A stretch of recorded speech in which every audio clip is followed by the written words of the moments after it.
আমরা এখান থেকে রওনা হয়ে যাব কুনমিং শহরের উদ্দেশ্যে। কলকাতা বিমানবন্দর থেকে রাত 12:40 চায়না ইস্টার্ন এয়ারলাইন্স এর ফ্লাইট কুনমিংয়ে পৌঁছাবে পরের দিন ভোর 5টা নাগাদ। কুনমিং পৌঁছে আমরা এনজয় ইন্টারন্যাশনাল হোটেলে আমরা ফ্রেশ হয়ে ব্রেকফাস্ট সেরে আমরা রওনা হয়ে যাব স্টোন ফরেস্ট দর্শনের উদ্দেশ্যে। এবং আমরা কুনমিং শহরে দুদিন আরও ভিজিট করব কুনমিংয়ের মোস্ট ইম্পর্টেন্ট ট্যুরিস্ট স্পটগুলো। ভ্রমণ সেরে আমরা বাই এয়ারে শিয়ান শহরের উদ্দেশ্যে রওনা হয়ে যাব। 3 দিন আমরা এই শহরটিতে থাকবো।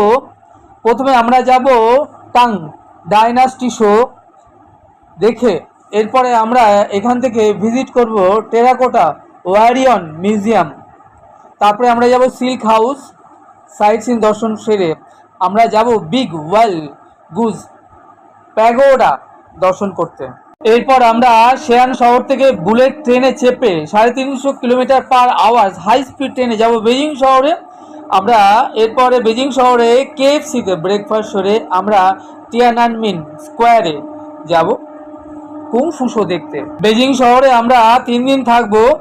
পরের দিন আমরা যাব বেজিং স্টেডিয়ামে, যার অপর নাম পাখির বাসা, কারণ এটি দেখতে একটা পাখির বাসার মতো। এরপর আমরা ভিজিট করব দ্য গ্রেট ওয়াল, যেটাকে বলে চীনের প্রাচীর। পরে আমরা যাব speedway the Ming tombs at ট্যাংলিং। বেজিং দর্শন সেরে আমরা এরপরে সাংহাই শহরে আমরা 3 দিন থাকব। আমরা প্রথমে যাব হাংপু নদীতে ক্রুজে চেপে নদীপথে জলবিহার করব।